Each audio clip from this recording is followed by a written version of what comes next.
establishing that which is the intent behind it is da'wah.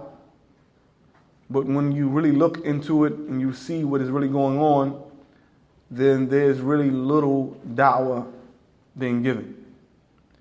Because when we talk about da'wah, there's a reason. There is an objective, right? There's an objective, and then there are means towards that objective, right? Allah Ta'ala, He says in His book, قُلْ هَذِهِ سَبِيلِي أَدْعُو إِلَى اللَّهِ عَلَى بَصِيرَةٍ أَنَا وَمَنِ اتَّبَعَنِي. And we'll get to that verse with regards to that inside of this text. But Allah Ta'ala, He says, say, this is my straight path, I call to Allah.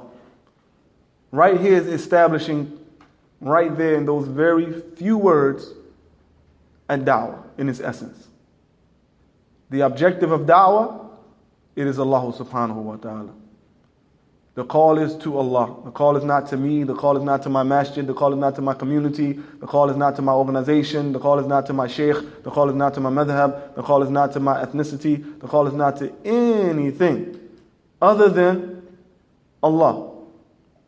This is the objective of the call. And then there are means and ways to achieve and to arrive at this objective. And this is the sabil.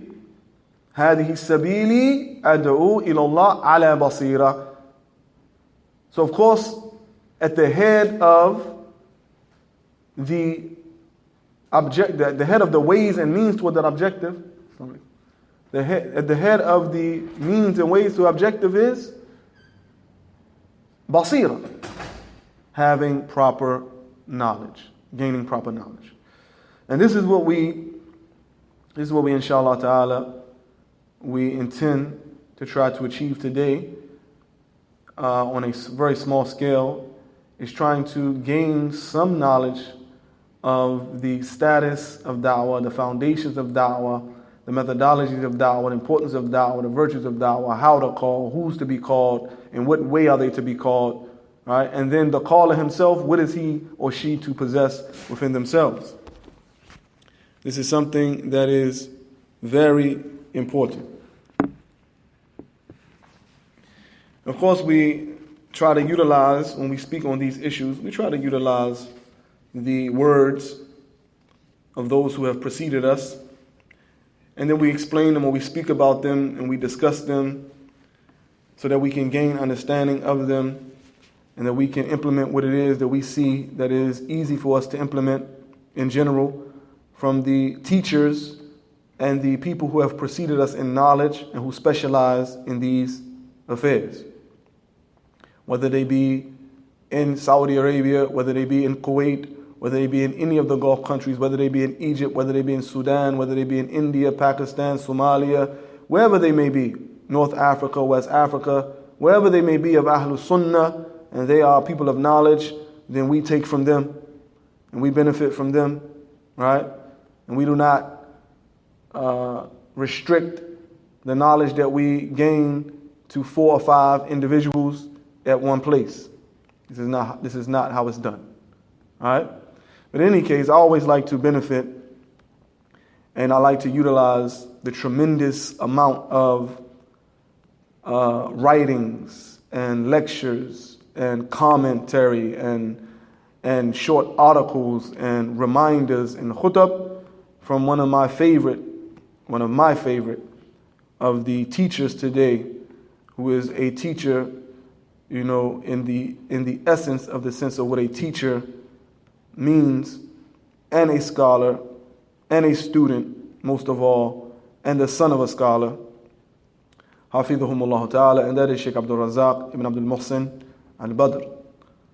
Hafidhahumullah ta'ala, the son of Sheikh Abdul Muhsin al-Abbad, whom both of them, they teach in the Prophet's Masjid, and both of them were teachers.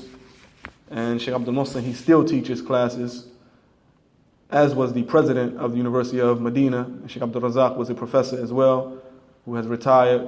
But of course, they always go back and they do things in the university. And Sheikh Abdul Muhsin is still teaching. But Sheikh Abdul Razak, of course, he is doing his classes in the Prophet's Masjid. He is giving the khutbah, Masjid Qiblatain, and he's traveling for da'wah, Indonesia, different places of West Africa, different places in the Gulf, the UAE, traveling and giving da'wah. And so he has so many beneficial writings, so many beneficial lectures, so many beneficial explanations of books of the scholars of the past, so many beneficial things that covers the entire religion of Al-Islam, every subject matter in science that really one can benefit from. He begins this particular issue here of da'wah by beginning with the importance, ahimiyatu da'wah ilallah wa hajatul bashariyya ilayha. The importance of inviting others to the worship of Allah and the need of humanity for this da'wah. The need of humanity entirely for this da'wah. Not just the need for us in this particular area that come to our masjid. We're not going to go out, we're not going to engage, we're not going to call, we're not going to deal with anyone. We're going to stay over this side of Durham. We're never going to go downtown. We're never going to go north, south, east, west. We're going to stay right here. The only ones that deserve to be called is the ones who come into our masjid. If they don't come into this masjid, we don't deal with them. Right? We got to be aware of them. Dangerous people. Right? The Shaykh says, فَلَا شَكْ أن الدعوة إلى الله تبارك وتعالى من أهم الواجبات الدينية. I'm going to ask a few questions in each fasl, each section, each period. We want to discuss something, inshallah. Brief question. He says there's no doubt that the invitation to Allah Ta'ala is from the most important of the affairs, the religious affairs that are an obligation upon the Muslim. And it is from the most greatest and the most wonderful of things that will draw near to Allah Ta'ala and the most excellent actions of obedience. So it is the most important of the obligations. It is the most wonderful action that will draw near to Allah and the most excellent act of obedience. And that is because by way of da'wah, guidance is made clear from misguidance. Truth is made clear from falsehood.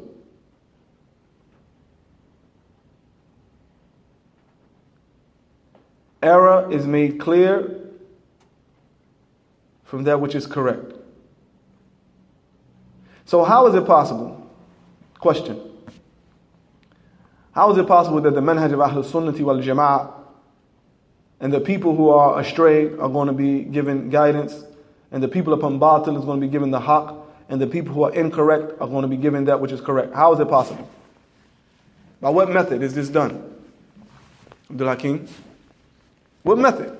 Is Ahlul Bid'ah or the Hizbis that's over there, as everybody calls them, right? The Hizbis, the Hizbiyun, Ahlul Bid'ah, right? How are they going to be, how is the truth going to be made clear from their falsehood? By evidences. By da'wah. By da'wah. Right? He said, the Shaykh he said, إِذْ بِهَا يَتَبَيِّنُ الْهُدَى مِنَ الضَّلَالِ وَالْحَقِّ مِنَ الْبَاطِلِ وَالْغَيِّ مِنَ الرَّشَادِ. By way of da'wah, all of these things are made clear. By way of da'wah, all of these things are made clear. وَالصَّلَاةِ مِنَ الْفَسَادِ, and construction from destruction, made clear. وَهِيَ وَظِيفَةُ الرُّسُلِ وَأَتْبَاعُهُمْ إِلَى يَوْمِ الْقِيَامَةِ. And da'wah is and was the duty and the occupation and the job of the messengers and their followers from their time all the way up until Yawmul Qiyamah. The prophets and messengers and their followers up until Yawmul Qiyamah. Allah Tabaraka wa Ta'ala, He sent His messengers as what? du'at ila dinihi. He sent his messengers as what? As inviters, as propagators, as missionaries to his religion. Right? وَهُدَاتْ لِعِبَادِهِ, and those who are there to guide his servants. فَأَوْضَحَ عَلَى أَيْدِيهِمْ صِرَاطَهُ الْمُسْتَقِيمِ وَدِينَهُ الْقَوِيمِ. And he made very clear at the hands of the messengers what is his straight path and what is the upright religion that the people should be following. Allah Ta'ala had mercy upon his servants. Allah Ta'ala honored his servants by sending to them messengers. لِيَعْرِفُوا تَفَاصِيلَ دِينِهِ وَلِيَعْبُدُوا اللَّهَ عَلَى بَصِيرَةٍ, so that they will know and understand the detailed issues of his religion. They will know his religion in detail. And they will worship Allah Ta'ala based upon sound knowledge and understanding. And so also that they will stop أَمَّا نَهُ عَنْهُ عَلَى بَصِيرَةٍ, and so that they will also stop and they will not proceed and they will not do things, and the things that they were not doing, they will also be not doing them based upon knowledge. This is also something that is a mushkila, is a problem that we see today amongst the Muslims and in the communities. That the people are either going to be under two things. They're going to be either doing things without knowledge, or they're going to be abstaining from things without knowledge. Because it's not always doing an action without knowledge. Sometimes people are abstaining and they are staying away from things, and they're also not staying away from these things based upon knowledge. Right? So that you can act according to knowledge and you can refrain according to knowledge. This is the benefit of da'wah.